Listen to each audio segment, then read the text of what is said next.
मित्रांनो, मान तालुक्यातील महिलांसाठी व शेतकऱ्यांसाठी झटणारी संस्था म्हणून मानदेशी महिला फाउंडेशनचा उल्लेख नेहमीच केला जातो। ही संस्था शेतकऱ्यांच्या दारापर्यंत मेंढपाळाच्या वाडग्यापर्यंत जाऊन लसीकरण असेल किंवा कृत्रिम रतन असेल अशी सुद्धा सेवा देतात। तसेच शेतकऱ्यांना बाजारात वजनावरती विक्री करता यावी म्हणून सुद्धा त्यांनी त्या संस्थेने काटा उपलब्ध करून दिलाय। मॅडम जी नमस्ते। नमस्ते। तर काय सांगाल आमच्या बघणाऱ्याला तुमच्या संस्थेमार्फत काय काय सेवा आहेत? आमच्या संस्थेमार्फत शेळ्यांचं लसीकरण असेल, कृत्रिम वेतन असेल, लोकर कटिंगचं पण आम्ही करतो आणि कोंबड्यांना लसीकरण पण करतो, प्रायमरी ट्रीटमेंट असेल ते पण करतो आम्ही।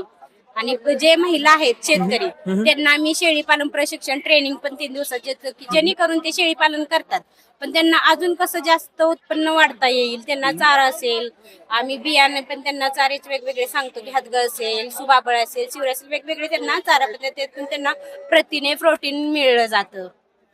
मॅडम जी एक महत्वाचा प्रश्न विचारलाय, आता मार्केटमध्ये एक फॅड निघालाय सुशिक्षित पोरांना असं सांगितलं जातं की शेळी पालन प्रशिक्षण म्हणजे 1 दिवसीय प्रशिक्षणाचे 10,000 रुपये घेतले जातात।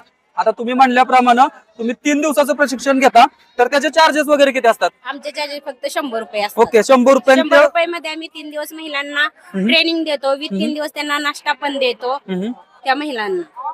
ओके, आणि फक्त 100 रुपये आणि सर्टिफिकेट पूर्ण झाल्यानंतर सर्टिफिकेट देतो। ट्रेनिंग 3 दिवसाचं पूर्ण झाल्यानंतर आम्ही त्यांना सर्टिफिकेट पण देतो, जेणेकरून की ज्यांना शासकीय योजनेचे लाभ असतात, जसं की 10 शेळ्या अधिक 1 बोकड असेल, 5 शेळ्या अधिक 1 बोकड असेल, 100 कोंबड्यांचं असेल, असे वेगवेगळ्या प्रकारचे शासनाचे स्कीम सुटतात, त्यातून त्या महिलांना लाभ मिळतो त्यातून, आणि काही महिलांना भेटलेला पण आहे। तर हे मानदेशी फाउंडेशन कुठल्या तत्वावरती चालवलं जातं, म्हणजे नक्की म्हणजे ही प्रेरणा कशी काय किंवा कोण हे ऍक्टिव्हिटी सर्व करतंय? हे आमच्या मानदेशी फाउंडेशनच्या अध्यक्षाच्या मॅडम आहेत भाभी, त्यांनी हे मानदेशी महिलांसाठी हे मानदेशी फाउंडेशन और बँक उभारले आहे त्यांनी। जसं की महिला ज्या आहेत की त्यांनी सबलीकरण म्हणजे स्वतःच्या पायावरती कशा उभा राहिल्या पाहिजे याच्यासाठी त्यांनी महिलांसाठी केलेला आहे। ओके, धन्यवाद, खूप छान माहिती दिली। शेवटचा आणि महत्वाचा प्रश्न, जर एखाद्या महिलेला तुम्ही सांगितल्याप्रमाणे ट्रेनिंग घ्यायचं म्हणलं किंवा लसीकरण करायचं असेल किंवा बियाणामध्ये त्यांना काय रिक्वायरमेंट असेल तर संपर्क कसा साधायचा, म्हणजे कुणाला भेटायचं त्यांनी? म्हणजे आम्ही आता प्रत्येकांच्या डोर टू डोर जाऊन सर्वे केलेला असतो। हे आमचे पॅम्पलेट असतात, त्या पॅम्पलेट वरती आमचे नंबर असतात, ज्या त्या एरियामध्ये आमच्या शेळीचं काम करतात ते प्रत्येकाच्या घरी जाऊन, आणि आठवडे बाजारामध्ये पण असं स्टॉल लावतात, तिथं पण आम्ही शेतकऱ्यांना माहिती देतो, तिथे नंबर असतात, ते मग शेतकरी आम्हाला कॉन्टॅक्ट करतात। आता मॅडम जी बऱ्याच आता या बाजारामध्ये असं पट्टीच्या हिशोबानं किंवा बकरं बघून हुदडं घेतलं जातं, त्यात शेतकऱ्याचं पण नुकसान होतं, ते होऊ नये म्हणून तुमच्या संस्थेने या ठिकाणी काटा सुद्धा उपलब्ध करून दिलाय।